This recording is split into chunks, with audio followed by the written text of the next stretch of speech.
a day like this. Even the officials. Twisted right knee for Mike Merriweather. They're working on him on the sideline. 2nd down and 12 for the Browns.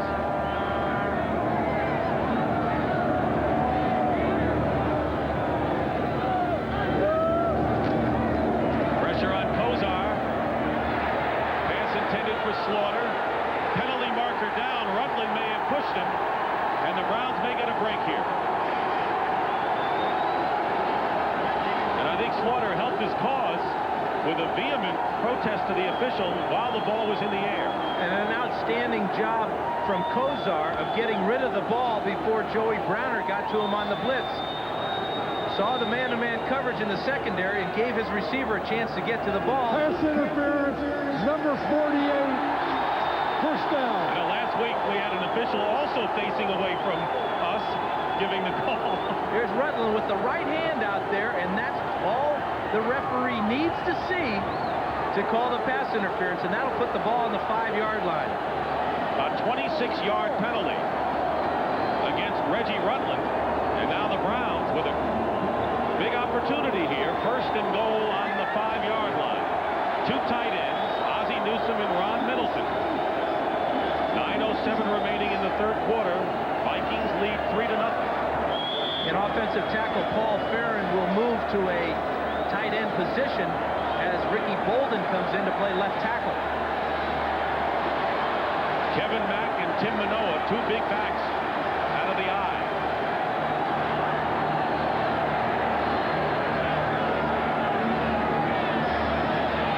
Kosar rolling out, his pass caught, touchdown to Middleton, the tight end. And a penalty marker. Is there a marker now? There is a yellow flag in the corner of the end zone, but I don't believe it's a penalty flag. We have 12 men on the defense. Well, it is a penalty. Decline. Touchdown. 12 men on the field. The Browns will score.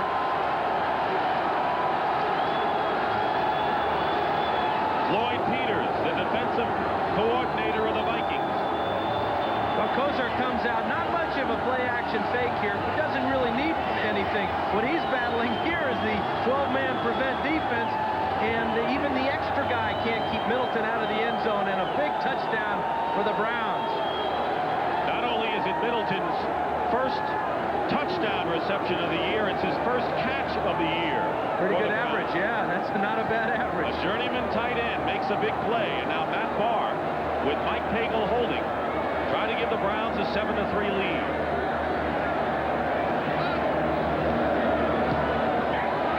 Kick is good. And it's 7-3, and what really hurt the Vikings was a 26-yard pass interference penalty against Rutland. But the Browns are on top. Ron Middleton, a journeyman tight end, been with several clubs, including Atlanta. Catches a 5-yard pass for the touchdown, and for Bernie Kosar, he had not thrown a touchdown pass since the Seattle game 5 weeks ago. 19 quarters. Brian Wagner will kick off. Herschel Walker, number 34, is deep. 7-3, the Browns lead, and a very short end-over-end kick. Bobbled by Alfred Anderson. Picked up. Vikings have it, 1st down. Take a look at this touchdown, and you got to take my word for it, folks. There are 8 men right in here. Then they go 9, 10, 11, 12, and that's one too many. It's amazing that even with 12 men, they couldn't find a way to cover Ron Middleton as he comes out in the flat and gets the perfect pass from Kosar for the 6. There's a scoring drive. 51 yards. Good field position for the Browns, and they cashed in on it. 1st down on the 24 for the Vikings. Wade Wilson will go down, and the first sack of the game by Cleveland. Looked like Bubba Baker and Michael Dean Perry will share that honor. Loss of 9 yards. Number 92 is Michael Dean, who's got his eyes on his man. That's Karlis at the line of scrimmage. Keeps fighting. Now Karlis just leaves him, thinking he's going to get help from Irwin. Miscommunication in the offensive line cost the Vikings a sack. Tell you, the refrigerators Would have liked to have played like this fella, huh? Tell you what, his little brother is showing him how it's done, how to keep yourself in shape and contribute to the team. 2nd and 19. Wilson's pass nearly picked off by Mike Johnson. It was right in his hands. And that'll bring up 3rd down, but you can see that the tenor of this game has changed dramatically in favor of the Browns.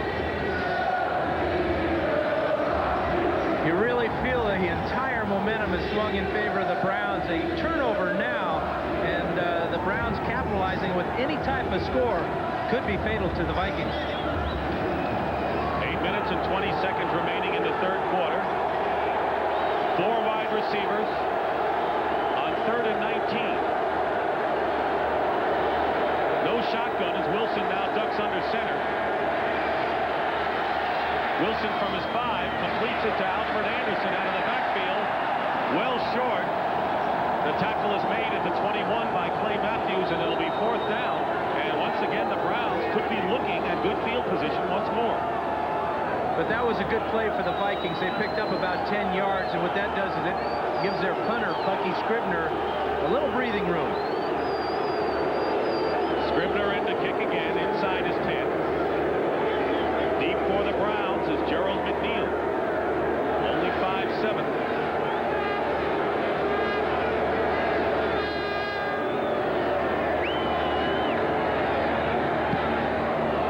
Good kick. Sails over the head of McNeil. And will be now at the 36-yard line. And that's where the Browns will take over. Next Sunday, a big NFL doubleheader on the final weekend of the season. 1 o'clock Eastern. All begins with the NFL today. Green Bay at Dallas, the Rams at New England, Phoenix at Philadelphia. All of those games could be very big factors. And of course, the late game, Chicago at San Francisco, the 49ers in their final tune-up before their bid for the playoffs and another Super Bowl. Bring you up to date on the score. Now, Minnesota trailing. Green Bay leading, and if it stays the way it is, the Packers could move into a tie. Cincinnati all over Houston and the rest of the score. 1st and 10 Browns on their 37.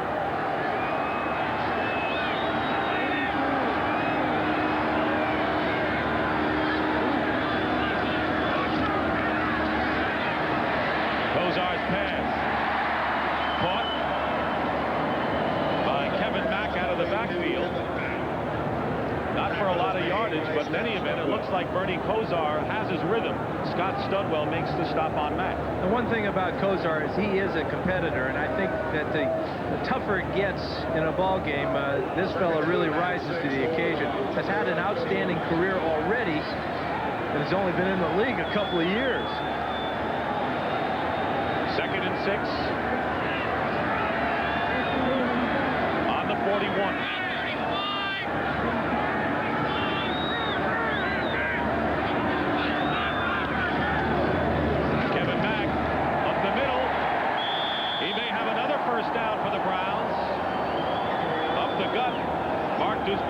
Makes the tackle, replacing Mike Merriweather in the Minnesota lineup. We may have a measurement coming up. This is what the middle linebacker sees. Big 230-pound Kevin Mack behind outstanding blocking. The cutback picks up about 6. Be close enough for a measurement. Time remaining is 6:27 in the 3rd quarter. Karlis' field goal gave the Vikings a 3-0 lead. Late in the 1st half. They're short by that much. And then Ron Middleton caught a 5-yard pass from Bernie Kosar here in the 3rd quarter. That's been the only scoring in this defensive battle. Question is it a defensive battle or the offense has been struggling? Maybe a combination of both. Well, with the field conditions, the wind chill factor, and all those things really benefits the defense. Talk about a prevent defense. Everything is going against an offense on a day like today. 3rd and 1, 2 tight ends. Kevin Mack, the running back. Quarterback sneak. They didn't need much. And see whether Kosar might have coughed it up in the middle of that pile. He might have fumbled because the fullback, Kevin Mack, dove in there low looking to recover the ball. If that's the case, the Browns are going to be short of the 1st down. Yeah, it looks like Kevin Mack is down at the bottom there with the football. And they actually lost a little bit, maybe a few inches. That'll bring up 3rd down.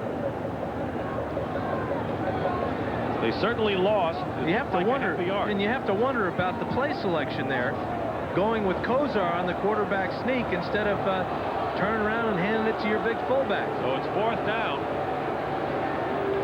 They had 3rd and 1, and a quarterback sneak fails, and Brian Wagner comes in. Well, the momentum had shifted over to the Browns side, and they were driving nicely, but they missed a 3rd and 1 on a quarterback sneak, and now the Vikings have a chance to grab it back. Really a questionable call there. Tough for the quarterback to get any momentum after taking the snap, and in fact Kosar dropped the ball on the ground. Lucky for the Browns that Mack got on top of it. Leo Lewis goes back. Wagner will kick, especially after that run by Kevin Mack up the middle. Prior to that,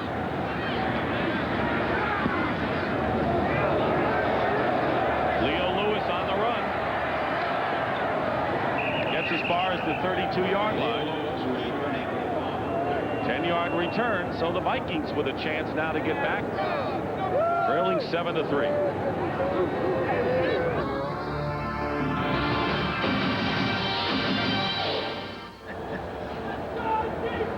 Santa Claus has come to town.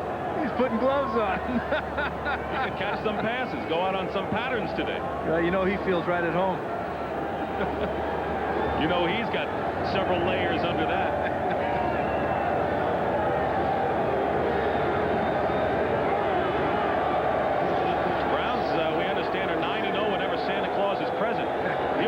September. 1st and 10 Vikings on their 32. Wilson on 1st down. Anthony Carter makes the catch. Close to 1st down yardage. Mark Harper, cornerback, makes the tackle. Well, the Vikings finally get Anthony Carter single covered out here, and this is a perfect throw by Wilson, as Harper is very close, but that ball was to the outside, just like you're told to do it at old quarterback school. First catch of the game for Anthony Carter, who leads the team. But basically, the Browns have done a terrific job in stopping the Vikings. They've even improved on a fine season average of yards allowed. 2nd down and 1. Bursting forth for the 1st down is Herschel Walker. Time remaining 4 minutes and 35 seconds in the 3rd quarter. 7-3 the Browns lead. Talk about controlling your destiny. With Cincinnati rolling over Houston, the Browns can control it by winning today and then winning next week. And it appears that the Bengals are not going to let their AFC championship of last year go without a fight. Having a fabulous afternoon against the Browns, they'll be tough next Monday. Doesn't surprise anyone. 1st down. Here's a reverse to Carter. Carter will get to midfield and into Cleveland territory, and he is run out of bounds. So after a couple of reverses by the Browns, the Vikings try it and gain 16 yards. Carl Hairston and Felix Wright pushed him out of bounds. Well, this man, Anthony Carter, has got to come up with some big plays. Right now, the Vikings appear that they're trying to get him more involved in the offense. But Andrew Stewart, number 96, has a chance right here to make the play. But it appeared that Wayne Wilson came back and freed Carter for the big gain. That's the best run today by the Vikings. And it's by a wide receiver. 1st down on the 39 of Cleveland. Herschel Walker tries the middle and gets to the 35. A pickup of 4. Eddie Johnson on the stop. It's Joey Browner, the tough safety for the Vikings.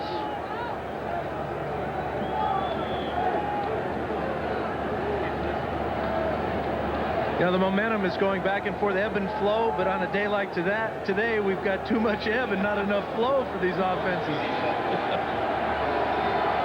3 men up front. They sent 8 men back, 2nd and 7.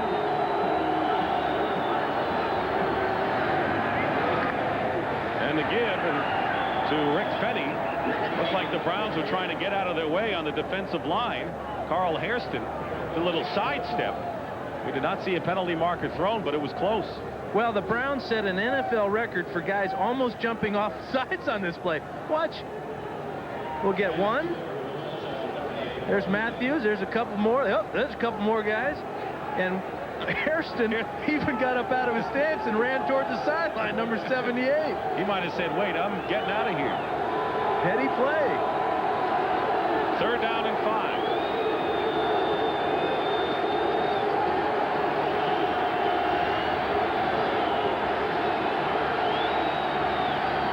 Wade Wilson's pass. Incomplete, penalty marker thrown from the secondary. Jordan, the tight end. And that's going to be offensive pass interference against the Vikings as they sent 2 wide receivers down inside to pick the coverage. Gustafson. Number 80. Jim Gustafson. He had help too. They're trying to spring Jordan out in the flat. Brought both wide receivers down inside and got caught. He came in motion into the slot, and that's the penalty. Happens on 3rd down and 5. So a decision here for the Browns on whether to accept the penalty. Number 80, offensive pass interference declined. 4th down.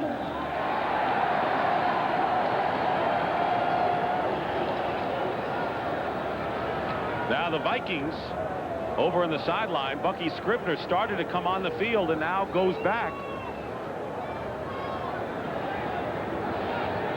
And the Vikings are going to go for it on 4th and 5 on the Browns 34-yard line, thinking that if they fail, they'll rely on their defense.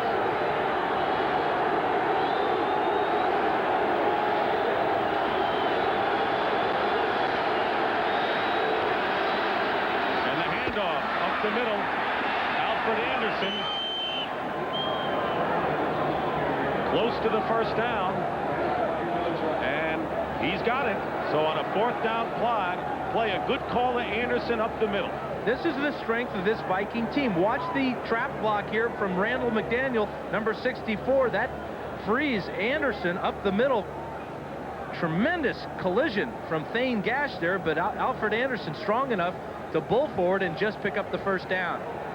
Anderson's first carry of the game. He had missed the last 5 with a sprained right arch. Made the most of his 1 carry. 1st down on the 29. Wilson up the middle to Fenny. Fenny will get it to the 26-yard line. Thane Gash on the stop. Clock running. Nearly a minute and a half remaining in the 3rd quarter. Browns lead 7-3. The Vikings, with a victory, would wrap up the NFC Central Division, even if the Green Bay Packers hold their lead. Houston losing. Pittsburgh is still alive, and Miami, that would be a big setback for them. San Diego making it tough for Kansas City. And if the Lions come on. 2nd and 7. Herschel Walker up the middle. He'll score. Touchdown Vikings. 26 yards. And Minnesota regains the lead. Well, maybe Herschel Walker is getting the hang of this trapping offense, because this is again a trap play right up the middle. McDaniel coming down, blocking on Bubba Baker, and now there's nobody as Walker breaks the tackle of Wright, the tackle of Gash, and gets in the end zone. 7th touchdown rushing of the year for Herschel Walker. It is now 9-7. Rich Karlis with Scribner holding. And the kick is good. So with exactly 1 minute remaining in the 3rd quarter here at Cleveland Stadium, Herschel Walker with an impressive 26-yard burst up the middle. The Minnesota Vikings lead it 10-7 over the Browns. Well, here's the trap play. This is Randall McDaniel. He'll come down the line of scrimmage and trap on Bubba Baker. And then you'll notice once Walker gets through the line of scrimmage, nobody in the middle there. Wright comes from the side and misses. Gash from the other side, and Walker's too strong, and he's in for 6. Keep in mind, the Vikings were able to keep the ball when they decided on 4th and 5 to go for it, and Alfred Anderson with a similar run up the middle, got the necessary yardage to keep it going. Exact same play, different personnel, but let's go back even further than that to when the Browns had the ball and on 3rd and 1 decided to give Kosar the try on the quarterback sneak. He fumbles, is stuffed at the line of scrimmage. They don't pick up the first down, lose all the momentum that they had built up, and now the Vikings are back on top. And this crowd is silent, and they sold out all the seats, just under 80,000, but many of them stayed home because of the cold. There are some empty seats in the upper deck and the lower as we look. Karlis will kick off for the Vikings. Eric Metcalf is deep for the Browns. Mike Oliphant and Keith Jones flank him. Line drive kick, and Oliphant on the 19. He's got good speed. Brings it out to the 38-yard line. Travis Curtis makes the stop. Here's a scoring drive, and the longest one of the game by the Minnesota Vikings. 68 yards. Not only was it a long drive, that drive may drive them right to the playoffs. Both teams told us yesterday that regardless of what they announce in the stadium, whether Cincinnati's leading or whether the Packers are leading, that they're not paying any attention to the scoreboard, unlike baseball where they look at the scoreboard in the dugout all game long. This game's a lot unlike baseball. I feel that today. First down on the 38 for the Browns.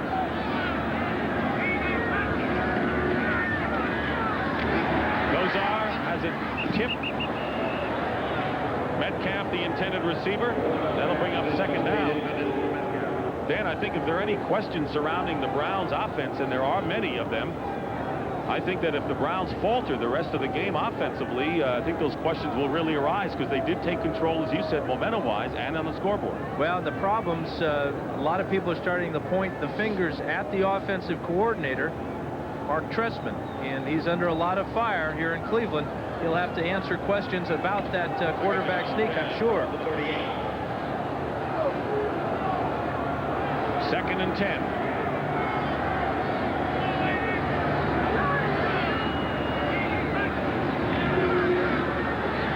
Kosar with a deep drop. And Reggie Langhorne makes the catch. Langhorne can go all the way. And he will. The Browns score and take the lead again.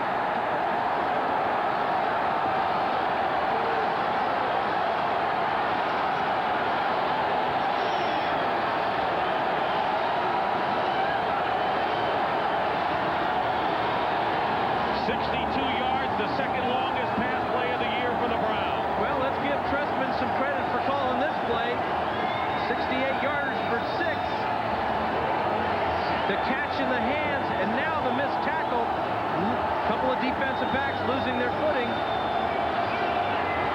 Watch as Langhorne almost falls down there on this icy field. 62 yards, and the Browns back on top. So a defensive battle in the first half, and now some fireworks in the second half. Matt Bahr with the conversion. The kick is good, and the Browns are up 14-10. For Reggie Langhorne, that is his second touchdown catch of the year.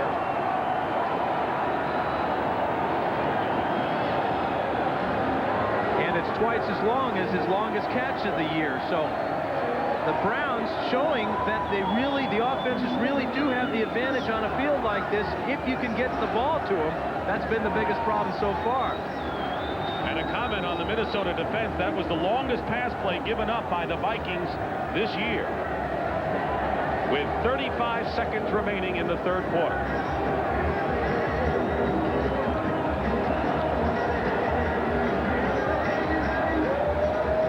Langhorne with the catch. Joey Browner missed the tackle, and the dog pound is having a ball. It was brief, but effective. 2 plays, 62 yards. Kosar with 2 touchdown passes. Brian Wagner kicking off. Herschel Walker is the deep man for the Vikings.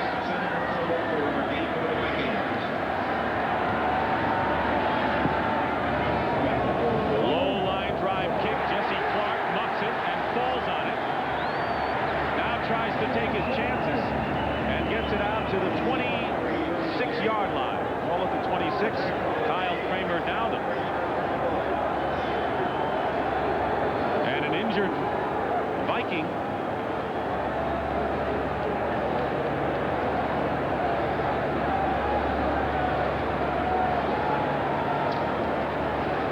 Mark Rodenhauser shaken up. It's one of those guys in the wedge, and on a day like today, that's not a job for me. You didn't like even playing quarterback in weather like this. Who told? When we started, it was 10 degrees and a wind chill of -18. Now it's 14 degrees. Balmy weather indeed. Same wind chill. What about the coldest games in NFL history? Well, there you are, #1 on the list, Dan, in everyone's heart. Well, what can you say? The other game, though, listen, the year before when the Raiders beat the Browns here on that interception by Mike Davis off of Brian Sipe. What was it like when you were getting on the bus in that game at Cincinnati back in '81? Well, we took the bus to the ballpark, and Riverfront Stadium is right on the Ohio River, and there's steam coming off the river like crazy, and Coach Coryell stands up in the bus. He says, "Look it, guys, nothing to worry about. It's getting warmer out." The river is about to freeze over. Oh, you wish. 1st and 10 Vikings on the 26. Penalty marker down. Wade Wilson going deep, and the pass is nearly caught by Jordan, the tight end. He had it in his hands. Tom Gibson, however, put great pressure on. Going to be offsides against the Browns. Somebody in the neutral zone. Offside, number 78. Carl Hairston. Hairston, a 14-year veteran, and the Browns told us he might tend to tire as the game goes on. That's why we could see Chris Pike as we move into the latter stages of this contest. But one thing Hairston has done in the offseason is he has dropped some weight, and that's because of this new scheme that the Browns are playing under Bud Carson, where the premium is no longer on weight and brute strength. It's on quickness and speed. And Hairston, for a old guy, 36 years old, still possesses some of that quickness. You saw Pike. He has been in the game, not in Hairston's position, but he's been in there at defensive tackle. There he is right there, and his job is to bother the center today, Kirk Loudermilk. He's got Loudermilk outweighed by about 30 pounds. 1st and 5.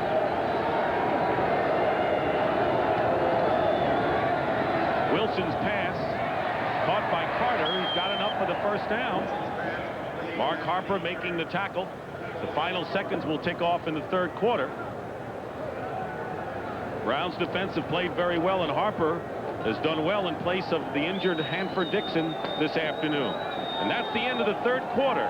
With the score, the Browns 14, the Vikings 10. We now pause for a word from your local station.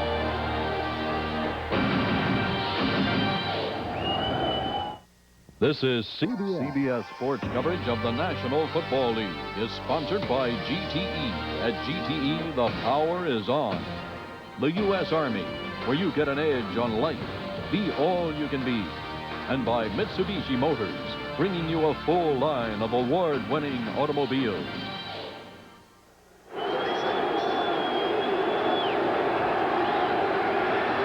Start of the 4th quarter, 1st and 10. Wade Wilson is going deep for Anthony Carter, and Carter makes a great catch to the 20-yard line. Defended well by Mark Harper, a 44-yard gain, and that pass was right on the money to AC. Jerry Burns loves to talk about the big knockers coming up with big plays. What he means is his stars, guys like Anthony Carter and Chris Dolman. How many times have we seen Anthony Carter come up with big plays in big games like today? Good explanation. 1st down on the 20-yard line. He calls them that. I don't. I know. Good explanation by Burnsy. That got the Vikings away from the dog pound, too. 1st and 10 on the 20-yard line. Vikings trail. Baker putting pressure. And now it's the linebacker, Clay Matthews, who sacks Wade Wilson way back there. But Baker started it.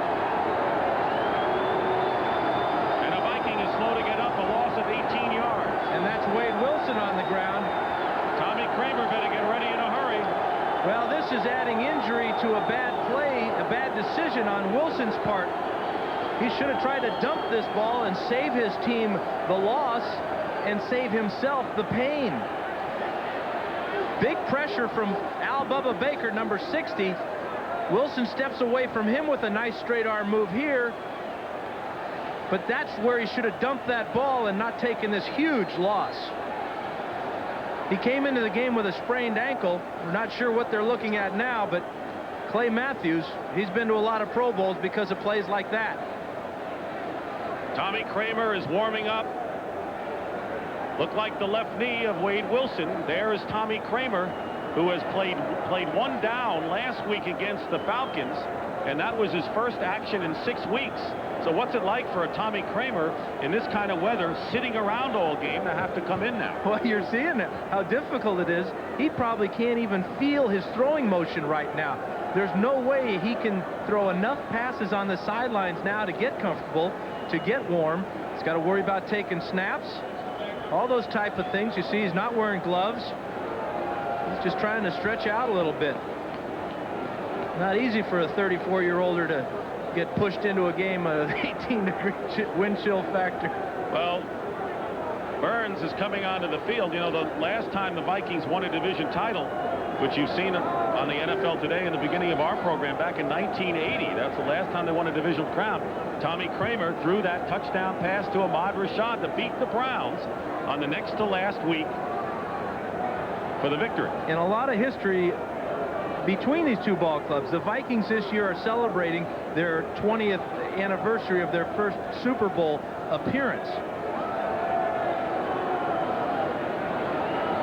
They became NFL champs by beating the Cleveland Browns here, and they beat them 27-7. Went on to lose to the Kansas City in the Super Bowl, but it was the Vikings 40-for-60 ball club. Bring you up to date on the scores as Wade Wilson is still on the ground. The scoring of our game, Rich Karlis with a field goal gave Minnesota a 3-0 halftime lead. Kosar to Ron Middleton, his first catch of the year, put the Browns in front in the third quarter. The Vikings countered with a nifty run by Herschel Walker up the middle to regain the lead, and then the Browns quickly struck back on a 62-yard Kosar to Langhorne hookup, and that's where we are. The Vikings are using the timeout, their first timeout of the second half, as Wilson goes out. I remember the Chargers played in Minnesota in that outdoor stadium they used to have, the Met, and I sprained my ankle in the ball game, and I went over to the sidelines. First of all, let me tell you, it was 12 degrees out, about as cold as it is today. Went over to the sidelines, and the trainers cut off the tape, and they're looking at the ankle, and they decided to put an ice bag on my ankle. I said, fellas, sure. So why don't I just air it out here today? Is the ice really necessary? So Wade Wilson leaves the game, and Tommy Kramer takes over. Toughest thing for Kramer right now is to just take the snap from center. Second down and 28. And Kramer fires it away. Great pressure. Clay Matthews and Michael Dean Perry on the pressure. Let's get a scoring update around the league now from Brent Musburger. Brent? All right, Dick, the Chicago Bears are trying to do the Minnesota Vikings a favor, but Jim Harbaugh throws it away going in for the touchdown, and the Packers are clinging to their 2-point lead in the fourth quarter. Back to Dick. You can't beat the drama and the final weeks of an NFL season with so much riding on every game. Packers winning a Viking loss would keep Green Bay alive, would even up that division. Third down and 28. 4 wide receivers. Kramer up the middle, nowhere near Carter, who is short, and that'll be fourth down, and Minnesota will have to kick. An injured left knee is the report on Wade Wilson.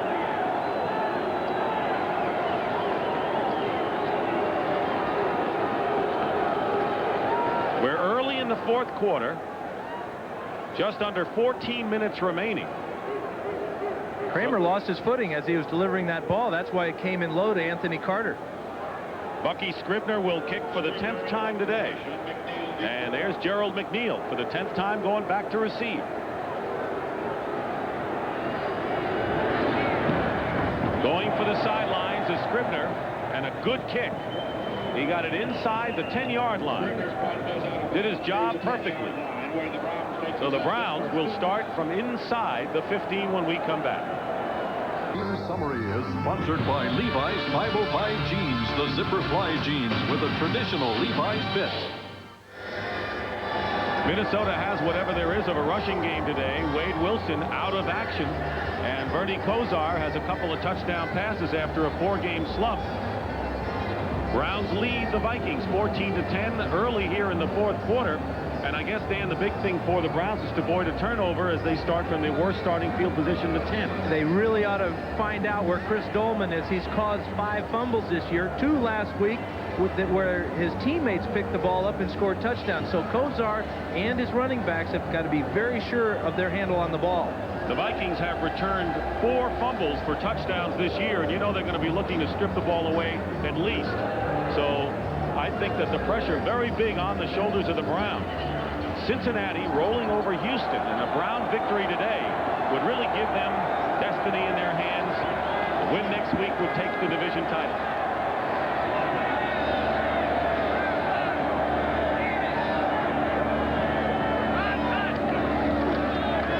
Kosar to throw on first down and throws it away. Penalty marker thrown from the secondary, and it may be against Cleveland. Possibly offensive interference. Holding number 55. It's against the defense. Scott Stunwell holding. And that'll be a first down. That's one of those wrestling matches between the tight end and the middle linebacker that really could be called either way. But that time it goes against Studwell, and that gives Kosar just a little bit more breathing room down there. Talk about breathing room. 52-0 Cincinnati. Pittsburgh having a terrific year when no one expected it. And the other scores. First down on the 15.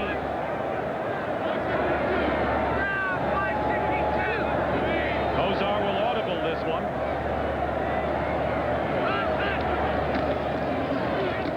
And he'll go down. Keith Ballard. That'll be his second sack of the game.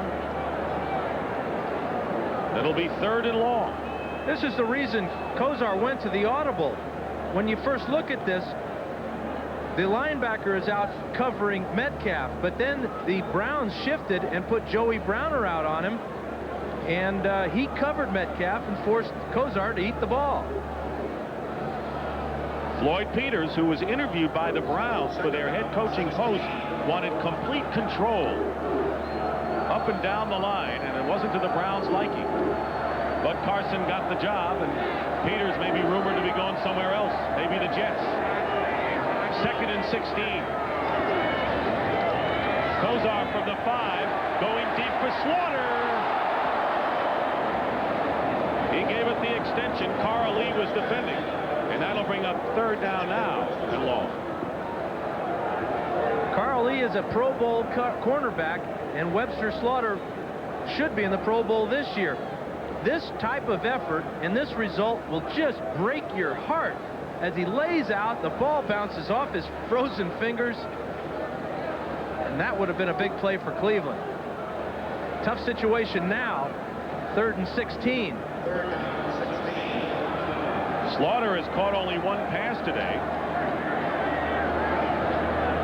It'll be 3rd down on the 9. Kosar goes safe. Fumble. And now they rule it incomplete. Mark Dusbabek hit Eric Metcalf, and it took a while before they signaled an incompleted pass. Dusbabek, who replaced Mike Merriweather, who was shaken up for the Vikings. And he dropped a contact lens there, it appeared. Oh, it's a tooth. Might be a tooth. Watch Dusbabek, number 59 here, with a man-to-man coverage on Metcalf out to the side. Boom. Never had control. And he's headed to the dentist. And what started out as a safe play could have been disastrous. Wagner kicking from his end zone gets off a fine kick. Leo Lewis fair catch. And a terrific kick of 42 yards by Brian Wagner at the time you want the long kick. And it'll be midfield starting spot for the Vikings with 12:32 remaining.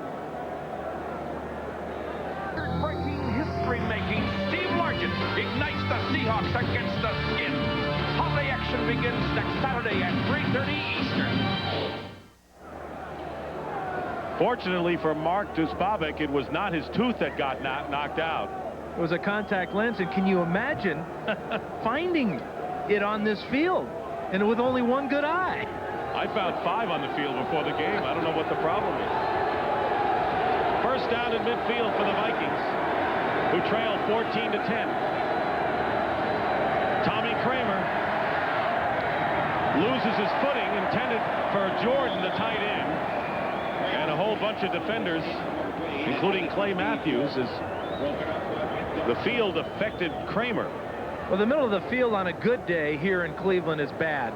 It's sanded right now, and you see that Kramer having all types of trouble, falling down all by himself and checking out to make sure that how about a cold drink, somebody? Ices. 0 for 3 for Tommy Kramer, 2nd and 10.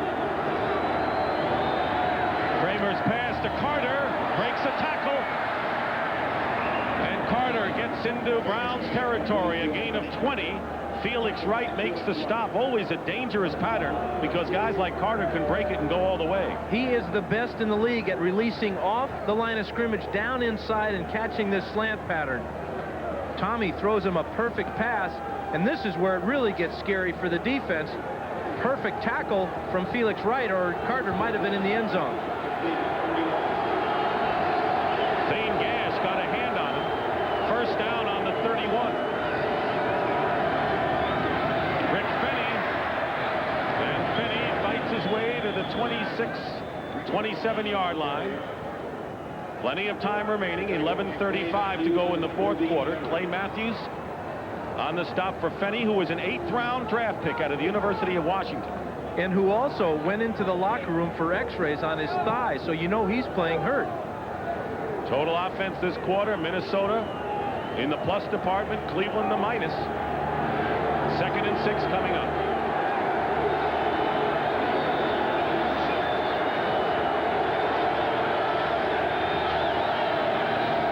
They go to Herschel Walker. Walker is dropped at the 25-yard line. Van Waiters and Thane Gash. Walker with a touchdown today. 26-yard jaunt up the middle for the 1 touchdown for the Vikings. And remember, we talked about injuries to Fenny. Well, Herschel came in with a dislocated big toe.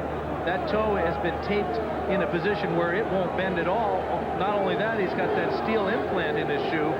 So tip your hat to Herschel Walker for showing some toughness this afternoon. Extra wide receivers. You saw Gustafson and Hassan Jones in. 3rd and 4. Kramer with a handoff to Alfred Anderson, loses a yard, but penalty marker is down.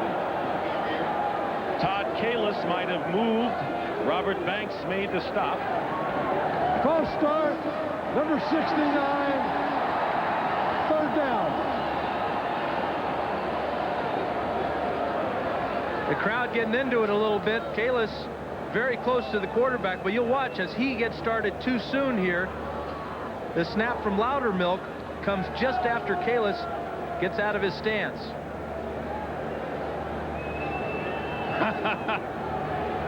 Even the dog pound has a Santa Claus. Don't let the children see that. 3rd and 9 on the 30-yard line.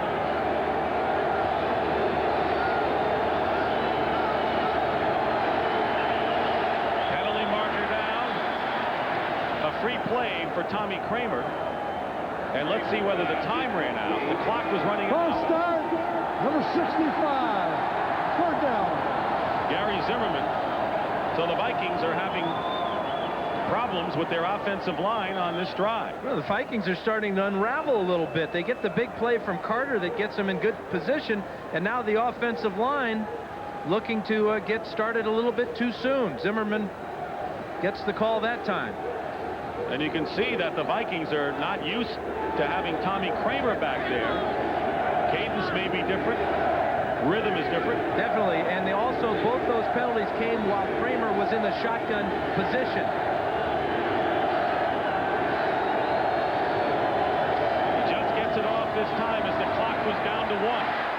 Kramer's pass is caught by Hassan Jones, and a first down.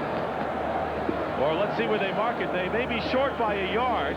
It's a 13-yard gain. They are short. Minifield prevented the first down. We're seeing some outstanding plays today. That throw by Kramer, the catch by Jones, but then the tackle, keeping Jones about a yard shy of the first down. Kramer is under some heat here. He rolls out. This is a tough throw on a good day across his body. Puts the ball in perfect position, but then there's a tackle from Minifield. And now the Vikings are going to call timeout and figure out what they want to do on this 4th and 1. I guarantee you, Tommy Kramer won't go on a quarterback sneak like Kosar did. Well, the Vikings are 2 for 2 in 4th down conversions today, but they have now used their second timeout, which could prove to be critical down the stretch. They trail by 4 points. We have a lot of time, 8:49 remaining, so they need a touchdown to take the lead. Kosar keeping warm for the next time the Browns get the ball. Green Bay is leading and Cincinnati leading in the 2 games that affect this contest. This might be a little psychological job by Kosar here. He's well out on the field, about 5 or 6 yards, giving the indication to the Browns defense that he expects them to stop the Viking offense. But also, you can see some of the Vikings in their huddle checking out Kosar, wondering what he's doing. Vikings will be left with 1 timeout. It'll be 4th and 1 on the Browns 22. And this is where the trade may start to pay some dividends. Got to give the ball to Herschel Walker in this case. 3 tight ends, Jordan, Darrell Ingram, and Brent Novoselsky in there for the Vikings. They don't get it. Herschel Walker carried. That was their man, and Mike Johnson made the big play, and a loss of 3.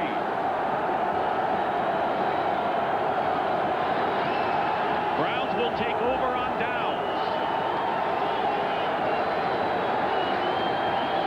Watch how all the Viking movement is to this side. They get the tight end in motion, but also the Browns see it, and they're coming for Herschel. Good penetration from Michael Dean Perry. That cuts off 1 lane, and then Clay Matthews and Mike Johnson make the stop. He has been a big short yardage defender all year for the Browns, who take over on their 26-yard line, leading 14-10.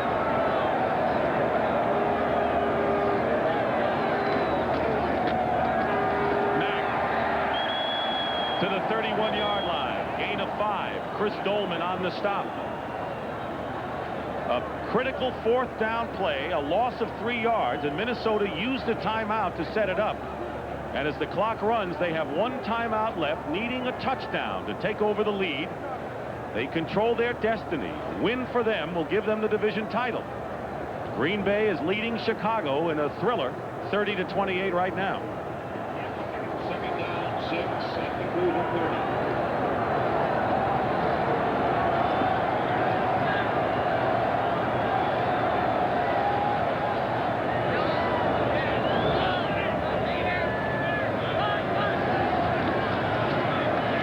Kosar's pass intended for Tim Manoa out of the backfield. Bring up 3rd down. Scott Studwell was defending, and at least the Browns are not playing it too conservative here.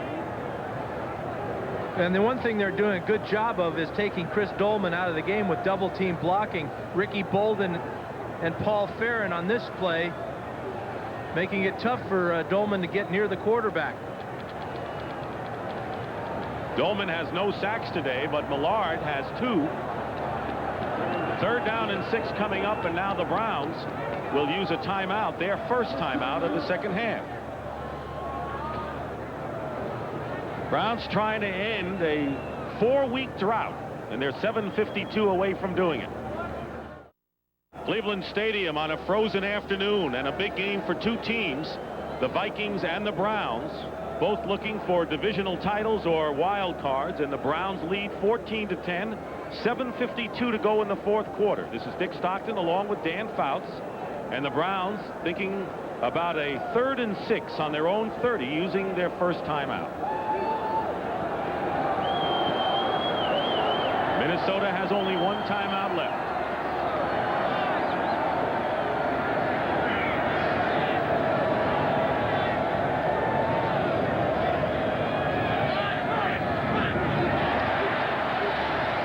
Kosar going to go down, and it looks like Al Noga will get into the sack parade. The third of the game for the Vikings, the first for Noga. That'll bring up fourth down.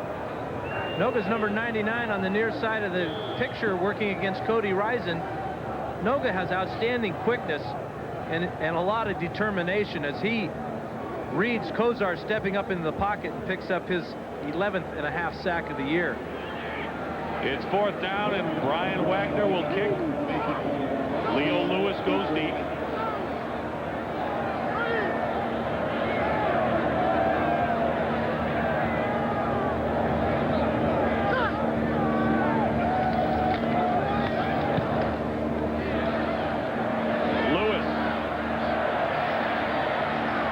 Decides to let it roll, and it stops at the 43-yard line.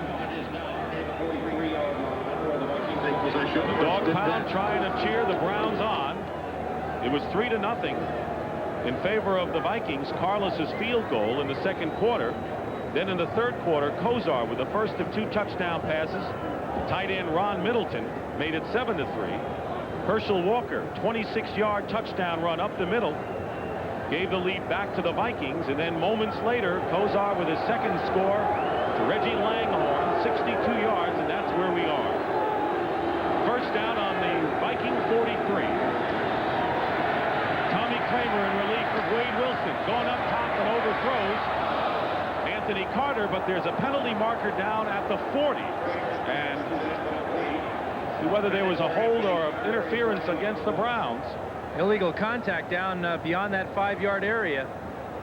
It appeared it was Thane Gash. Ball's in the air. Illegal contact. Number 31. 5 yards. First down. Frank Minifield. Minifield's on the outside, but I think it's Thane Gash here, number 30, who gets the bump. Do you think the Browns are worried about Anthony Carter? Look at this. 1, 2, 3 guys trying to make sure he doesn't beat him.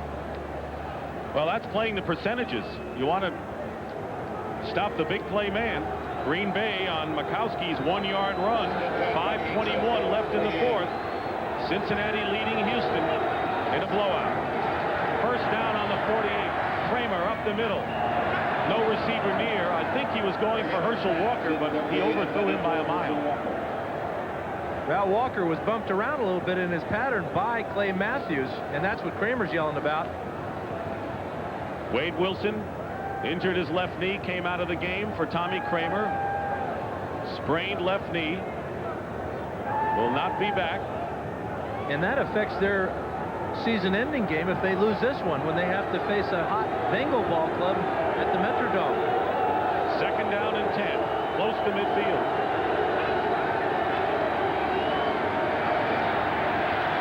Kramer with time, and he completes the pass to the tight end Steve Jordan. He's been the big man on big plays. A 20-yard gain and a first down into Browns territory to the 33. Robert Lyons on the tackle. Well, it wouldn't have been possible unless Kramer got time to throw. The offensive line, this is their best play of the game. Kramer has all day, and he throws right in the seam there, and Jordan comes up with another big catch. 4 catches for 61 yards for Steve Jordan. And a first down on the Browns 32. 6:14 remaining in the fourth quarter. Kramer, safety blitz, gets hit, and has to get rid of it in a hurry. Overthrows Carter, and it was Mark Harper coming in unmolested on a safety blitz. Actually, Harper is a cornerback, and he comes all the way from the right side, number 23, with about a 20-yard dash. A little bit late, but he still delivers his message. I beg your pardon. Corner blitz. That's a tough read for the quarterback. Often you're looking at those safeties just for that, because you have to throw a side adjustment. That time, the Browns with the corner blitz. Houston scores, but still trailing Cincinnati. Herschel Walker lines up wide to the top of your picture on 2nd and 10. Kramer up the middle. Wide open is Jordan. He's inside the 10-yard line. And the 5th catch of the game for Steve Jordan. Thane Gash makes the catch. That good for 24 yards. And the Vikings are threatening to regain the lead with 5:45. Jordan is working against number 57 there, Clay Matthews. Nice spin move there. Matthews loses his footing on this field in the sand and ice. And Jordan sets up the Vikings inside the 10. Kramer really doing a nice job of throwing, and that offensive line is giving him the time. That's the key. 1st and goal on the 8. 2 tight ends for the Vikings.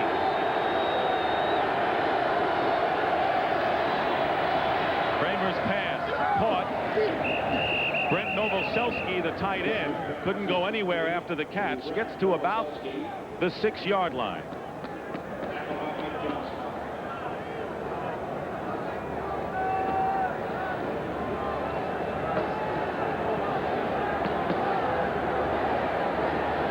Want to welcome the viewers who've been watching the Lions and the Tampa Bay Buccaneers.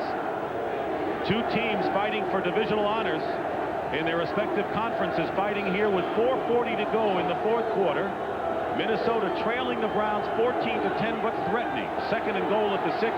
Dick Stockton and Dan Fouts from Cleveland Stadium.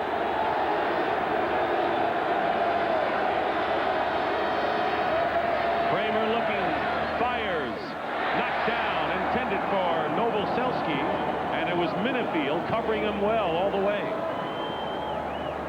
That'll bring up 3rd down. In this important game, the Vikings, controlling their destiny, had a 3-0 lead on a Karlis field goal. That was the first half score. Kosar with a touchdown pass gave the Browns the lead. Minnesota came back on a Herschel Walker touchdown score, and then Kosar with a big 62-yarder to Reggie Langhorne, and it's 14-10 Cleveland. 4:21 remaining in the 4th quarter. 3rd and goal at the 6, and the Browns get confused with the men they want on the field. They can't get off in time and have to use a timeout here. Absolutely. A lot of substitution there. Critical time. Good decision to use the timeout. Problem is, though, that if the Vikings go in and score, take the lead, then the Browns will only have 1 timeout. Now, the clock has been running throughout this timeout. It's a home field clock, and they're going to have to put some time back on it. They might want it to back on it if the Vikings score here, because they will only have 1 timeout if they get the ball back. Well, you could say it's a good timeout, but it's also an unfortunate timeout, because these are the kind of mental mistakes in disorganization which hurt a team. Bringing you up to date, the Packers are leading Chicago, Cincinnati over Houston in games that affect this one, and the other scores. A Viking victory would give them the NFC Central Division crown, regardless of what the Packers do. The Browns need a win to stay alive. And with Houston losing big, a win by the Browns and a win against Houston next week, they would control their own destiny to win the AFC Central. Giants clinched at least a wild card berth with a win yesterday over Dallas. And the pieces of the puzzle starting to come together here on the next to last weekend. Kramer had a lot of time to go over and talk with Schnelker and Burns there, figure out what they want to do on this play. You can be sure if they don't get in the touchdown that they will go for it on 4th down. They're down by 4. Each team has 1 timeout remaining. Bob Schnelker, the offensive coordinator. Bernie Kosar staying warm by warming up on the field. Now he goes off.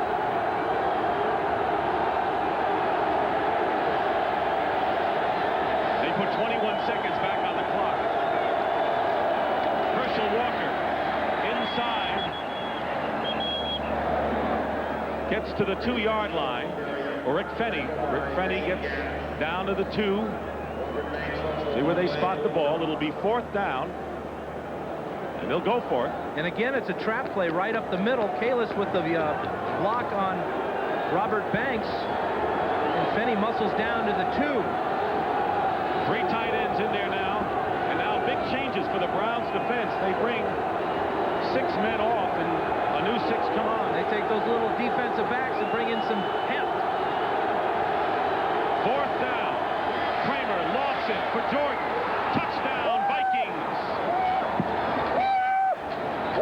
And Jordan elated as the Minnesota Vikings have regained the lead in a back-and-forth duel with 3:37 to go.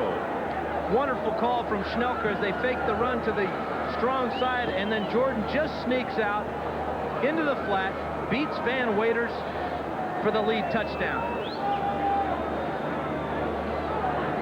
And that was Jordan hooping and hollering down there in the corner of the end zone. As well he should, having a sterling afternoon. Rich Karlis holding his Bucky Scribner. And the kick is good, and the Minnesota Vikings lead 17-14. This is such a tough assignment for a linebacker. Van Waiters, number 50, has Steve Jordan man-to-man coverage right here. Watch, it's a fake is to this side. Kramer comes out, drops back, and just lofts a very catchable pass as Jordan just gets rid of Waiters right on the line of scrimmage and has nothing to do but grab it and spike it. So right now, the hero for the Minnesota Vikings, with Bud Carson's offense going to work, would be Steve Jordan, but Tommy Kramer in relief of Wade Wilson. And how about that offensive line? And that offensive line, you bet. They had a couple of penalties where they had a couple of false starts, but they hung together. They knew what they had to do, give Kramer some time on this slippery field and these athletic people they have playing receiver. Now it's up to Bernie Kosar with 3:37 to go. The Browns had to use a timeout on defense. They have one left. 8 plays, 57 yards. Tommy Kramer with the scoring pass to Jordan. For Jordan, only his 3rd touchdown reception of the year. Karlis will kick off, and Eric Metcalf goes back in. Richard Karlis. Keep for the Browns and Michael, Keith Jones and Eric Metcalf.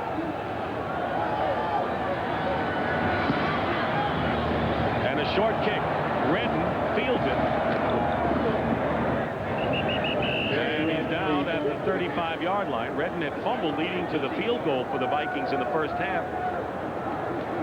And fumbled a kickoff very similar to that one. If he would have been able to grab that ball on a fly, he could have gotten up to about midfield. That would have been a tough catch, though, because it was a hard line drive right at him. And it's knuckleballing as it's coming. Good field position for the Browns, Dan. Well, I wonder about Rich Karlis' foot, you know. I wonder about his foot, and then I wonder about his head. Why would you be barefoot on a day like today? I don't care if it helps your kicking or not. Put a shoe on, guy. Or at least a sock. First down on the 35.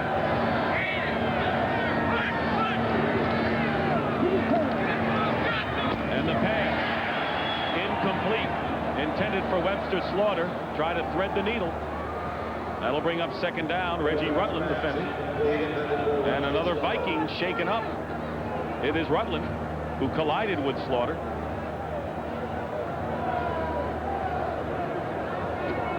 Every collision out there today has got to hurt. His own man will come over and hit him in the head. Here's the pass to Slaughter, and it's Dusbabic, who's been knocking heads all day, comes over and drives his left knee into Rutland's head. Dusbabic is lucky he didn't hurt his knee, and he might have knocked out his own teammate. Jerry Burns sees his team 326 away from their first divisional title under Burns, and their first division title since the beginning of the decade. Audrey McMillan making Michael Grimm pause to replace Rutland. There's the passing yards this quarter, and again the offensive line giving Tommy Kramer time. 106 yards. I guess we ought to be talking about position for the field goal that would tie this ball game up. You know, last week Matt Bahr missed 2 possible game winners, including one in overtime. And you talk about a guy who's been tremendously reliable for the Browns for several years with a chance to redeem himself. he could be setting himself up for just that in this game. And he's been sitting a long time, too. 5 defensive backs for the Vikings. 2nd and 10 for the Browns.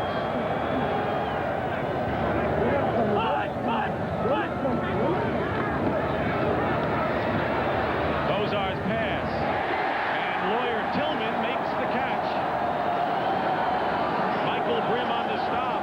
It's tough not to be involved all day, and the rookie Lawyer Tillman makes the catch for 19 yards. Number 85 is Tillman. He's 6'5", 230 pounds. Look how he gets down the field, but also shows that he's a pretty heady guy coming back for the ball right in front of Brim, and that puts the Browns in business. 2nd-round draft pick out of Auburn, hasn't played much this year. Reggie Rutland back in at cornerback for the Vikings. 1st and 10 on the Minnesota 46. Kevin Mack. Fine run up the middle inside the 40. Picks up nearly 8 yards. Call it 7. Joey Browner brings him down. Browns have 1 timeout left as the clock continues to run. This is really a basic play here as while the Browns are at the line of scrimmage, so take over. Mack going outside. He'll get the 1st down and stops the clock with 2:21 to go. Carl Lee rode him out of bounds.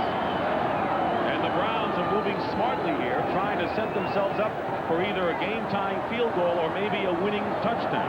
And again, even though the Browns and Kevin Mack stopped the clock by going out of bounds, Kosar has his team at the line of scrimmage. On the 30-yard line of the Vikings. This time it's Kevin Mack again. And the Vikings get wise to him. And we're going to wind down to the 2-minute warning here.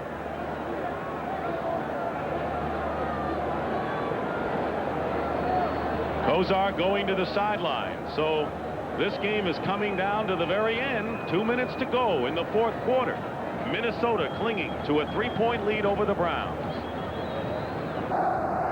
70,777, 8,000 no-shows. That dog in there was no no-show in the dog pound. And Sam Weich would be proud of the dog pound today. They've been very well behaved, but you wonder about the type of clientele that has season tickets in the pound. Among them, and I don't think this is one of them, is the judge who ruled in the Kevin Mack case. Hey. So you have all types sitting in the pound. You sit where you can. 2nd down and 9 with 2 minutes to go in the game. 4th quarter at least. Ball at the 29 of Minnesota.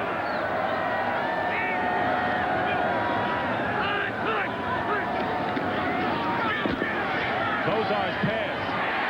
Caught. Not the best pass in the world, but Brian Brennan is there, as he always is reliably. And that pass will get Matt Bahr into field goal range. Calling the play at the line of scrimmage. It'll be 3rd down and 1.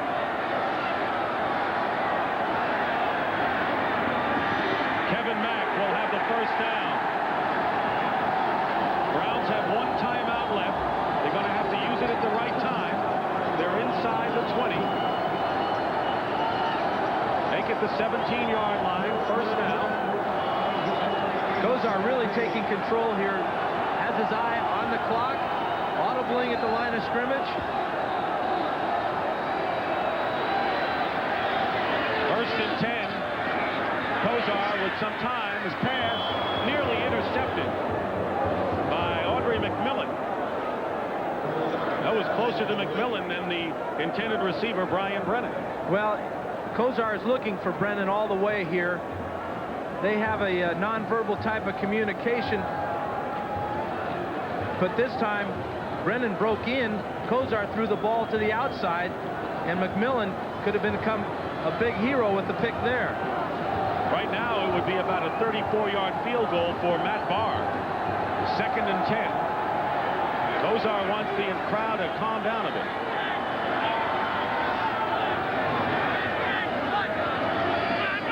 Handoff to Kevin Mack. Vikings are trying to strip it away. Dolman is. They get inside the 15. Under a minute to play. Dolman and Dusbavic on the stop. Do you think the Browns may try one more shot, or do you think they're just setting up a field goal? No, I think they're going to try and put this ball in the air, put it in the end zone, go for the touchdown, try to end it right here. And they're going to use their last timeout here. They weren't sure what to call and what to run. Well, the problem is Cody Rison, number 63, he's shaken up. In fact, he's wandering off the field, has no idea where he is.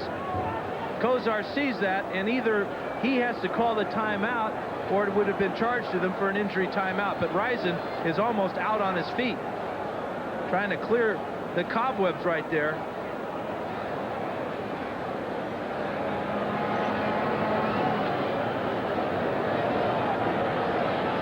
You want to talk about the war of attrition that you have in a game like this, playing in sub-freezing temperatures for 3 hours on a frozen field, banging heads. That really shows you what the game is all about. You come down to the 15th week of the season. Both teams are involved in the playoff race. This is the Browns' last chance. This play right here may get them into the playoffs. Kosar with 2 touchdown passes, and you know, it would make it extra tough for the Browns if they were not to pull it out, just from their standpoint, knowing that the Houston Oilers are losing to Cincinnati and the Bengals are taking care of half of the job today. Tom Bahr replaces Cody Rison at right tackle. 3rd and 7. Kosar throws it away, looking for a possible interference call. Tillman, the intended receiver, and now Matt Bahr will come in to try to tie it up.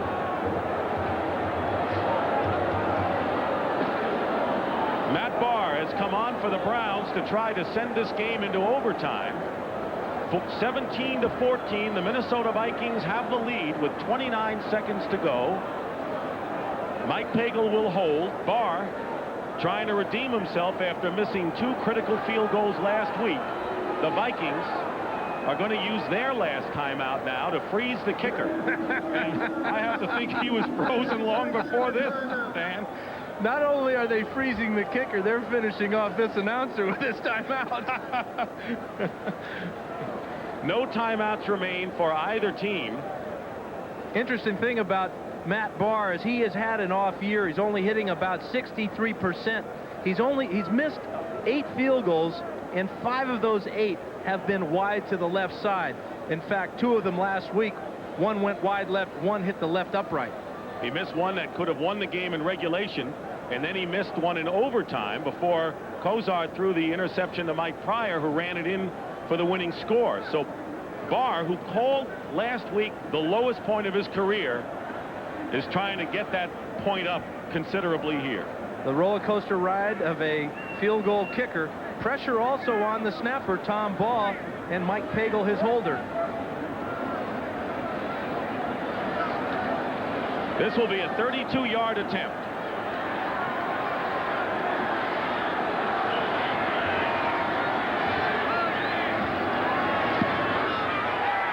And the kick is good. Tied score. Bud Carson is all business. Jerry Burns has 24 seconds now, and the game is tied at 17. And this game may be headed for overtime.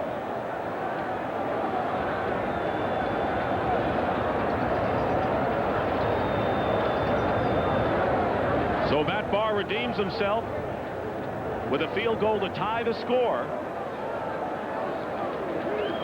Watch the hold here from Pagel as this ball is a little bit low, and then Bahr splits the bars. 32-yard field goal for Matt Bahr. We're tied at 17. You talk about a pressure drive. Bernie Kosar and Mark Trestman put their heads together, called the right plays. Kosar executed them. Kevin Mack ran the ball well and got Bahr in range. Vikings led 3-0 at the half on a Karlis field goal. Then it went a seesaw affair. Kosar with his first touchdown pass. Ron Middleton.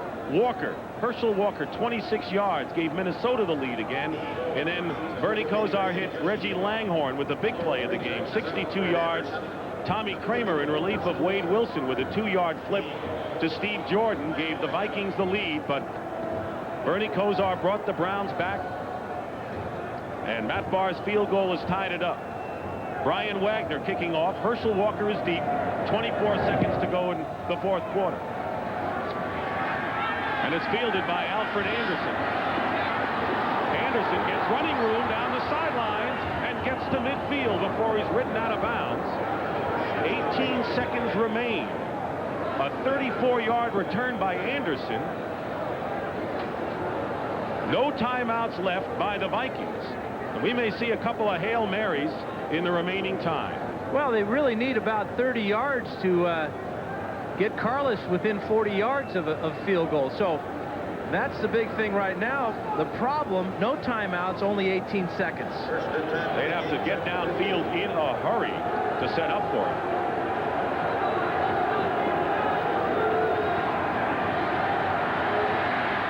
Kramer going for several receivers. Hassan Jones defended. Kramer was also throwing to Gustafson and Carter. Incomplete. 12 seconds remain. Didn't we start today's show with that type of play 10 years ago when Kramer hit Ahmad Rashad for the winning touchdown? But the Vikings have had more success with this type of play than any other team in the league. Hassan Jones has made a number of grabs where he has just gone up and out-jumped everybody for the ball, but also you got to watch Anthony Carter looking for the deflection. They have what they call the trips, the 3 wide receivers out to the left. Kramer going up again. Incomplete. Browns know that they've got to go for the ball because that would be the key thing in case an interference call might be in the offing. They go for the ball, they're all right. Absolutely. I wonder why the Vikings didn't try at least a conventional type of pass play to where they at least would give their kicker a chance. They only need about a 17-yard gain here to give Karlis about a 50-yarder. His career long is 51, but I think you can throw away all those career stats right out the window if you're dumb enough to have the window open on a day like today. 4 seconds remain. So this may be the last play of regulation.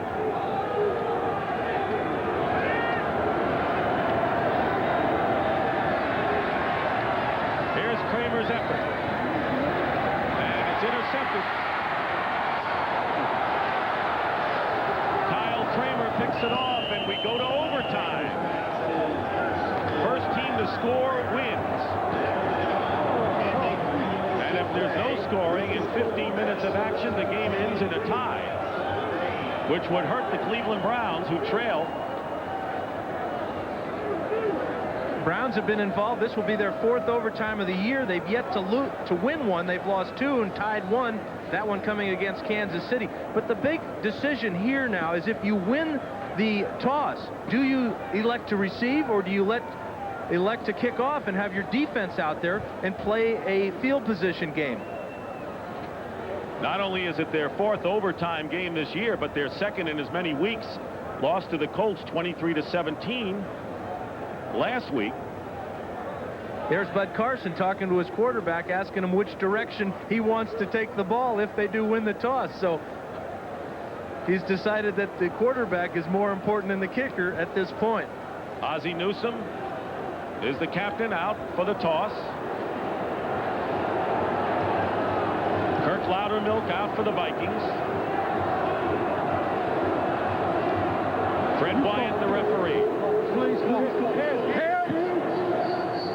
It is a tail. Browns win it. And the Browns want the ball. So when we come back to Cleveland Stadium, sudden death overtime coming up. It'll be Kosar at the helm as the Browns and Vikings are all tied up at 17. We're going into overtime here in Cleveland. We started the day at 10 degrees. This morning it was -7. Coldest it's been in nearly 40 years in Cleveland.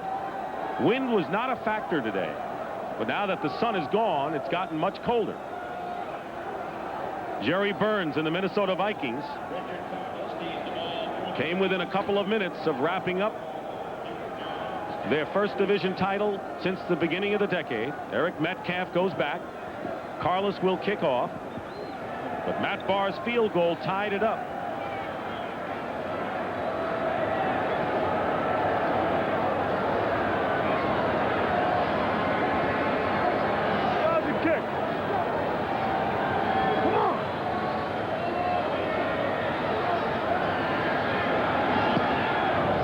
With the kickoff. Metcalf fields it on the 6-yard line. Gets some room. And Eric Metcalf brings it out to the 40-yard line where Reggie Rutland knocks him out of bounds. A 34-yard return. Let's check the overtime records. Minnesota is 1-0 in overtime. Cleveland 0-2-1, including the loss last week to the Colts. That win by Minnesota was set up by Mike Merriweather's block of the Dale Hatcher's punt against the Rams, where they got the safety. They'll start from the 39.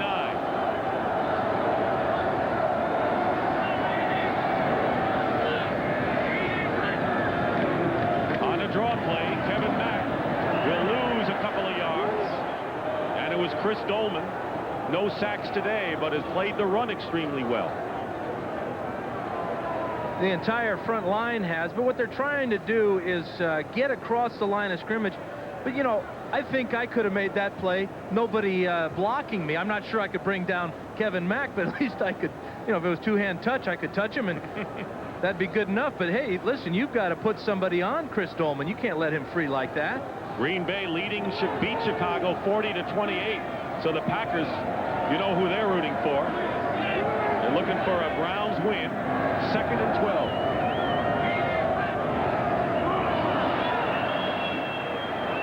See whether Paul Farron moved, the left tackle of the Browns. False start, number 66. It was Tony Jones, the right guard, and then Farron jumped. Here are the rest of the scores. Pittsburgh with a win. Indianapolis hurts Miami's chances. Chargers shut out Kansas City in the second half in that one. Scored 13 points to win for the first time in a long time. Jets lead the Rams 3-0.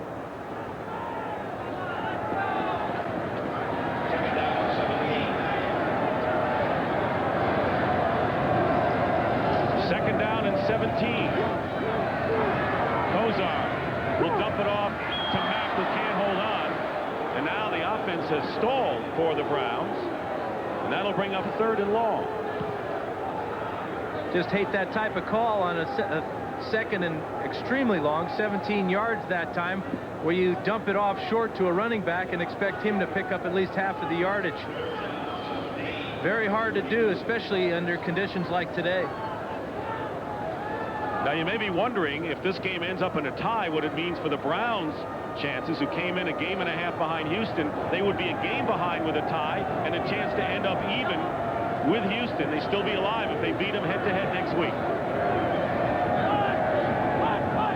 3rd and 17. Kosar being chased by a couple of linemen, and Reggie Langhorne. Was he in bounds? He is. Let's see what the call is on the far sideline. Still going to be a little bit short, about 4 yards short of the first down. But if there were any doubt about Bernie Kosar's elbow, they ought to be erased by that throw. Outstanding throw. 13-yard gain here. He comes out of the pocket a little soon here. Really didn't have the pressure. But watch this throw as Langhorne is running right along with him. There's nothing wrong with that elbow, folks. Certainly not career-threatening, as some people claim during the week. Brian Wagner to kick.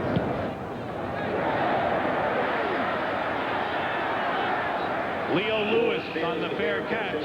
We're in overtime, and the Minnesota Vikings get their first chance on offense. 17-17 the score. Vikings with a victory would wrap up the NFC Central. The Browns would stay alive with a win.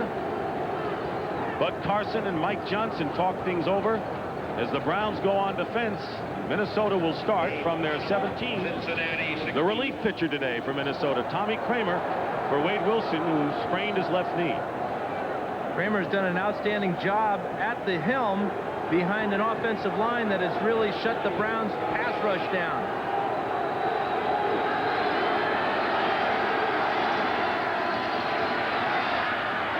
And the give is to Herschel Walker. Gets good yardage out close to the 25-yard line. Keep in mind that in overtime, each team has 2 timeouts. Thane Gash on the tackle. There's no scoring after 15 minutes have elapsed. The game will go in the books as a tie. See Bud Carson giving the defensive signals. One of the all-time great defensive coordinator running the show here in Cleveland. Second down and 3. Again, it's Walker getting close to first down yardage. This game ends up in a tie. The Vikings, of course, and it is a first down, still need 1 win or a Green Bay loss, as the Packers won today to wrap up the division title. Packers have to be the surprise team in the NFL this year. Lindy and Fonnie, along with a quarterback with a magic name.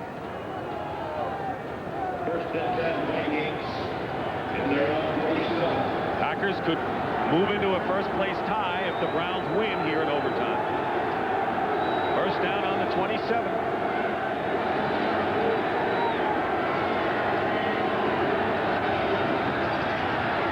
And a good opening for Rick Fenny, and he gets more than 10 yards on that burst up the middle. He's got a first down to the 39-yard line. The offensive line is proving that they can run block just as well. Again, it's a trap play. Karlis on the block on Robert Banks on the outside. Then Zimmerman comes down and seals off the middle linebacker Mike Johnson, and Finney's up there for a big game. Notice how he protected the ball. Felix Wright and Thane Gash on the tackle. First down on the Minnesota 40.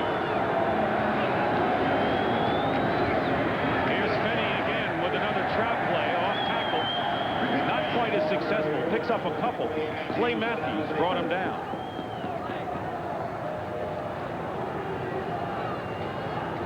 Schnelker is now using his wide receivers as messengers. Gustafson and Hassan Jones are coming in with the play for Tommy Kramer. It's been remarkable how well the offenses have played in the second half. Been only 3 turnovers in the game, 2 by Cleveland.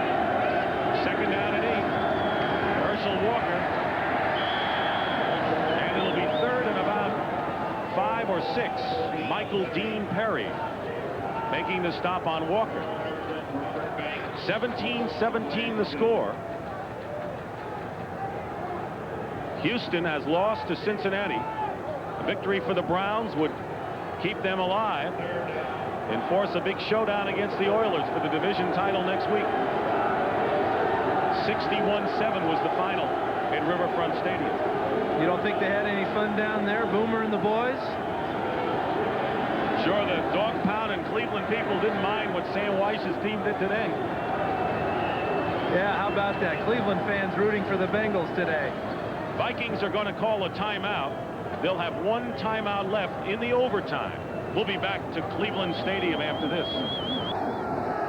Dick Stockton and Dan Fouts back at Cleveland Stadium, and the crowd that has remained of the 70,700 that started here, urging on the defense to stop the Vikings on 3rd and 5 on the Minnesota 45.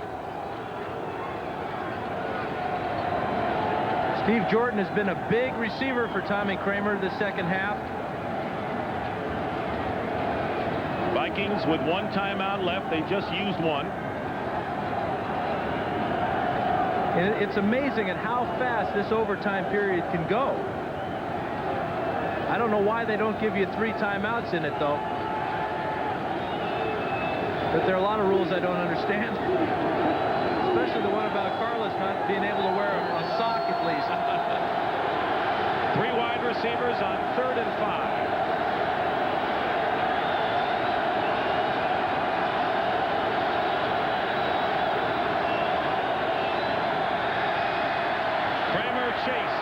His pass incomplete, intended for Jim Gustafson. And Tommy Kramer is appealing to the official that Gustafson was pushed, or Gustafson is, and Kramer wants to get him away. It'll be 4th down, and the Browns are going to get another chance on offense. At least one more. These kickers, the punters, have had outstanding days of their own. Neither of them have had a blocked punt all year long. Look for the Browns to put some pressure on Scribner now. Gerald McNeil trying to get some room, but nothing doing as he's ridden out by Mark Dusbavik, who replaced Mike Merriweather, who was shaken up. Been a busy day for Dusbavik, who replaced Merriweather, who was injured and has been all over the field on special teams and playing the normal linebacking spot now. Bernie Kosar back to the helm, has thrown 2 touchdown passes today, breaking a 4-week drought. Starts from his 21. 17-17 in overtime.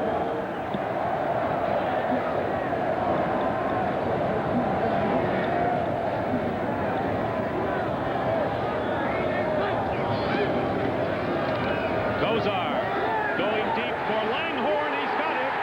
Reggie Langhorne with a big catch into Viking territory.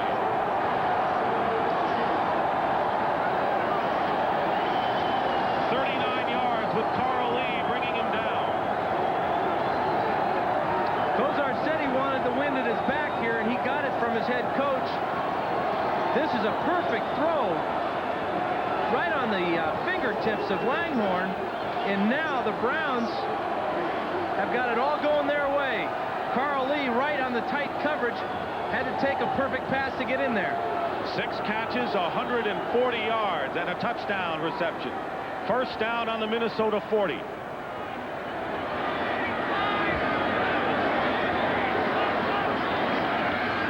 Kevin Mack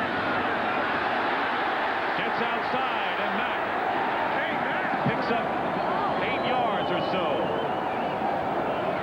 Making the tackle was Reggie Rutland. Good outside move by Mack as the Browns are rolling now in sudden death. Well, Kevin Mack is just having an outstanding afternoon. Did you notice at the end of this run, he had a chance to step out of bounds, but he decided to deliver a blow before he did. Lloyd Peters, the defensive coordinator, calling the play as Mack goes out, replaced by Tim Manoa. 2nd down and 2 on the 32-yard line. Here's Manoa.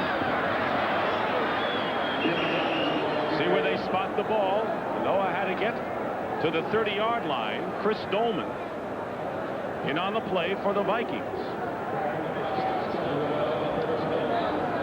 I believe he's a little bit short, and that'll bring up an interesting call for Tressman.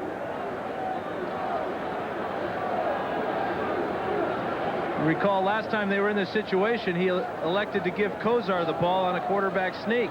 They're going to measure, and I'm sure that both teams want to know how short he is, or the Browns are, from a first down. How about 4 inches? Scott Studwell signaled a yard. A little exaggeration there. Oh, you love it, though. You know, whatever it takes. Upsmanship. So 3rd and inches coming up for the Browns. You look at Studwell in those eyes, that's a prerequisite to be a great linebacker in the National Football League. You got to have the eyes. Those eyes have it. Kevin Mack returns to the game on 3rd and less than a yard. Quarterback sneak, and Kosar has it this time. So again, they go to the sneak. First time it didn't work. This time he appears to have the yardage.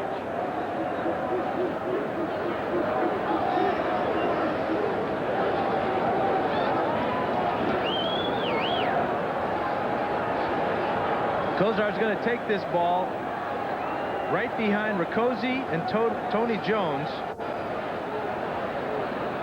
They're going to bring out the sticks, I believe, again. You saw his feet kind of slip in the sandy part of the field there. But I think he's got it. By George, he's got it.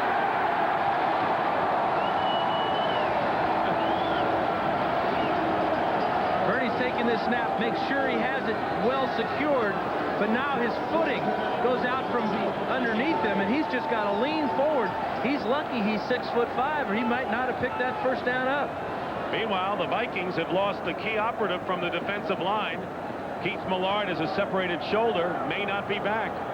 That shoulder's been giving him problems for the last month. Thomas Struthers replaces him. Eric Metcalf in the game, 1st and 10 on the Vikings 30. Kosar with the rollout.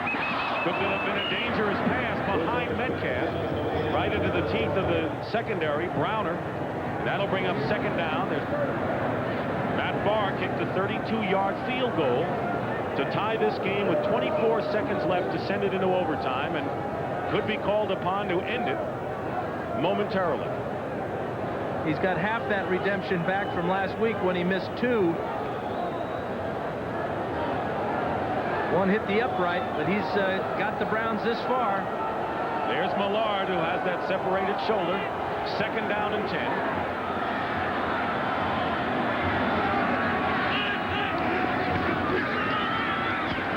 Kosar's pass. It's caught. That was Brian Brennan. The great possession receiver makes the catch. That'll bring up 3rd down inside the 25. It'll be 3rd down and about 4 for the Browns.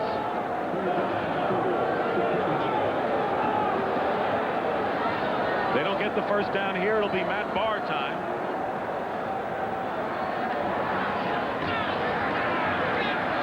Kosar to run for it. Close. It'll be close. The Browns think they have it. He's got it. It is a first down. Question is, how is he? He went in head first there, becoming the running star as well as the passing star here, picking up 2 first downs in a row. Heads up here. Just diving across the line, picking up the first down. And he calls the play at the line of scrimmage. 1st and 10 on the 19.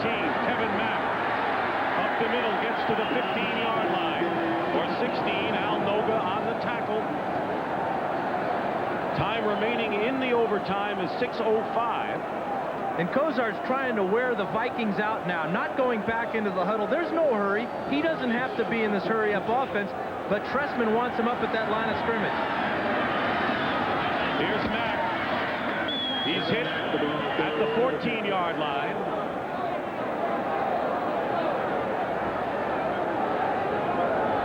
The Minnesota Vikings have had their miseries in Week 15. Since the 1981 season, they have lost every game on the next to last week of the season.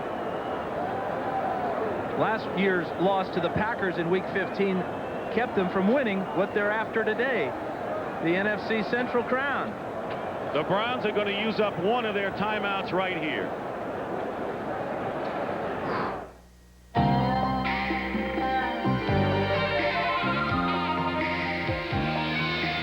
Sometimes you got it today.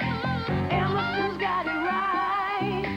Fine-tune your life.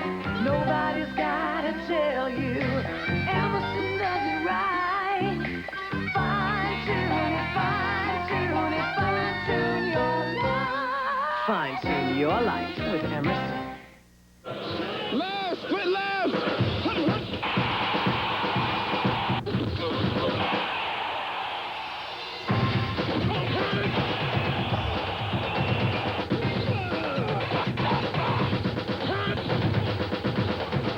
Last week's Miller Lite NFL Player of the Week was John Taylor, making him eligible to be Player of the Year. Look for the next winner in Wednesday's USA Today, and at the end of the season for the Miller Lite NFL Player of the Year.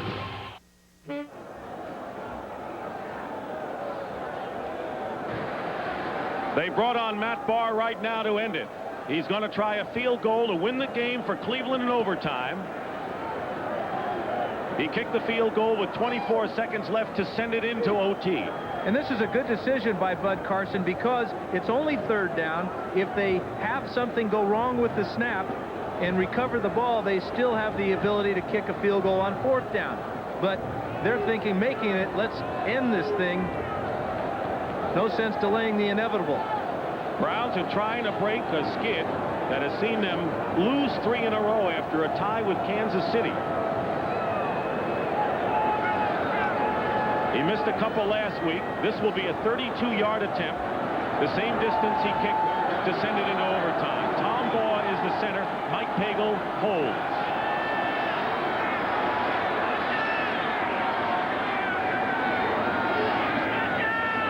And it's a fake on third down and wide open for a touchdown on an eligible Van Waiters, who came in as an eligible man, and the Browns win it.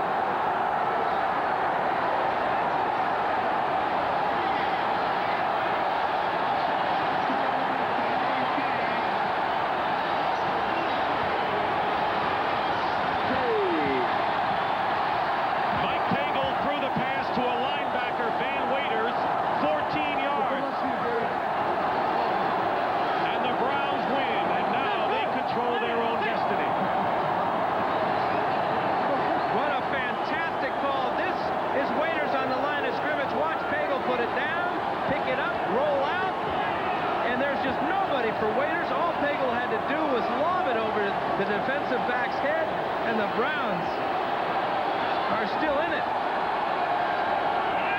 Good snap. Pagel, good patience. Bahr follows through with the fake. Fullington almost got a finger on it. And Waiters with his first ever touchdown. It may be his last as well, but who cares? A gutty call, and the Browns have won, and now the Vikings still have the magic number of 1. They need a win in their final game against Cincinnati or a Green Bay loss next week. And the Browns beat Houston. The Browns will win the division in an incredible overtime game. Steve Jordan from the Minnesota Vikings and Bernie Kosar of the Cleveland Browns have been chosen the Miller Lite players of the game and qualify for the Player of the Week honors. A $1,000 donation will be made by the Miller Brewing Company on behalf of the players to cerebral palsy. The hardy crew that stayed to watch this game in 10-degree temperature, and the Browns win it in overtime. A lot of happy dogs. So for Dan Fouts, I'm Dick Stockton saying so long. The Browns win it. Stay tuned for the NFL Today post-game show. You've been watching CBS Sports coverage of the National Football League.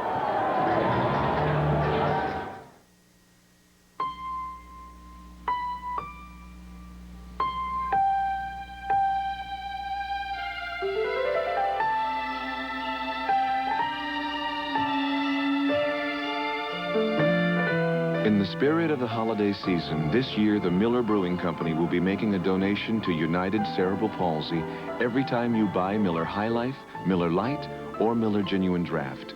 From all of us at Miller, happy holidays. Norman, what's that? Nothing, honey. I asked a simple question. Norman, are you eating something? It's nothing, honey. He lies like a dog. Kellogg's Nut and Honey Crunch. Crisp golden flakes glazed with sweet honey and real roasted peanuts. Irene, what's that you're playing? Nothing, honey. Two can play this little game. Kellogg's Nut and Honey Crunch.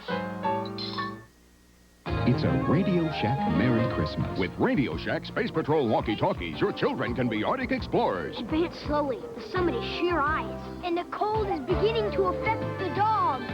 With the Morse code key, you can send critical information, and the flexible antenna is a must on rough terrain. Prepare for final ascent. We've got to make the summit before nightfall. Anyone for hot chocolate? Mission accomplished. Space Patrol walkie-talkies from $9.95 only at Radio Shack, the technology store. The NFL Today post-game show is sponsored by Miller Lite. America's favorite light beer brings you the Miller Lite All-Star Super Bowl game. Well, you see some of the things that happened today around the NFL, and we're going to hear live from Giant coach Bill Parcells, but first, the hero of the moment. Let's go back to Cleveland. Here's Dick Stockton. All right, Brent, thank you very much, and Bernie Kosar is with us on the field. And Bernie, you think this victory in overtime, you lost last week, answers a lot of questions about the criticism of the offense? Well, Dick and Dan, I'll tell you, it was really a great win for us today. We had a similar situation last week, and we thought about the fake field goal last week, and I tell you, a lot of guys really showed a lot of character out there today, and then really, as you know, adverse conditions, we hung in and played a good game. Bernie, setting up that field goal was probably your best pass of the day, the bomb to Reggie Langhorne. Yeah, Reggie came up to me on the sidelines and told me he thought he can get him deep, and you know, Reggie played a really good game today. He was hot, and I figured we did a little audible, and you know, Reggie just did a great job getting down the field. I like your beard, Bernie. Thank you so much. Bernie, the victory now gives you the opportunity to control your own destiny, something you had lost with Houston losing. Were you aware at all that Houston was getting beat bad today? Well, I tell you, try to just focus in and concentrate on the game, but I'd be lying to you guys if we didn't say that we knew what was happening in Cincinnati today. Well, you can win next week with a win over the Oilers. Congratulations to you. Yeah, we're looking forward to next week's game. This is going to be a big one. All right, Bernie Kosar. Thanks the a lot, Browns. guys. Thank you. Right now, let's send you back to New York and Brent Musburger. Brent? All right, Irv, not bad for a quarterback whose career was supposed to be over because of an injured elbow. Wasn't that the rumor a couple weeks ago? Darren looked pretty good in overtime, didn't it? Yeah, it sure. Let's quickly take everybody through the scores and show you a couple of really wacky things that happened today. The Packers now are still alive. They go down to play the Dallas Cowboys, and the Minnesota Vikings will have the last Monday nighter. They do go home, and it's against the red-hot Cincinnati Bengals. Wait till you see their score. Here it is. The Cincinnati Bengals 61, the Oilers 7. It was 45-0 when this happened in Cincinnati. The short kick, and it's recovered from the Bengals. There's no doubt about it. Sam Weish ran it up today. Point differential certainly could become a factor way down the road. I don't know where Sam would be less popular in a restaurant tonight. I guess Cleveland has forgiven him for what he did today. Maybe he better not go out to dinner in Houston. All right, Pittsburgh and New England, 28-10. Another wacky moment in the NFL. This should never happen to an official. Oh, is he feeling badly about this? His name is Tom Dooley. And Bubby Brister crashed into him, and Tom Dooley is hanging down his head tonight. It did not count as a touchdown, incidentally. It was brought back, and the Steelers still have an opportunity to get to the playoffs. Indianapolis and Miami, and the Colts are still alive, as are the Dolphins. 42-13. The Colts at home were rough today. Here is the upset. Kansas City red hot the last month. The Chargers go in and beat them 20-13. There is a way for the Chiefs to get into the playoffs. We won't get into that right now. Detroit and Tampa Bay, and really a marvelous capper to a sensational season for rookie running back Barry Sanders. This is the run right here, Herb, that eclipsed Billy Sims' rookie rushing mark with 1,312 yards. Well, the nice thing about it, Brent, is the fact that Billy Sims is there to see it, and he's going to go out and congratulate Gary on Barry on a tremendous season for him. I'll tell you, Barry Sanders is going to have a great career in the NFL, isn't he? Well, no doubt about it. He's a rookie year this year. He's got another week yet to go, and the guy's just awesome. All right, now, these are games that are underway, and the Atlanta Falcons have struck for a couple of touchdowns to take a 17-10 lead. Here's their 72-yarder, and wide open against that beleaguered Washington Redskins secondary, and then they added another one, 17-10. Buffalo and San Francisco, Joe Montana in street clothes, getting the week off, and of course they'll need him for the playoffs. They've wrapped up the home field all the way. The Rams and the Jets turned it over a short time ago, and the Rams went in. They lead at 14-7. We're going to check in live with Coach Bill Parcells of the New York Giants when we continue in just a moment. Player of the Year.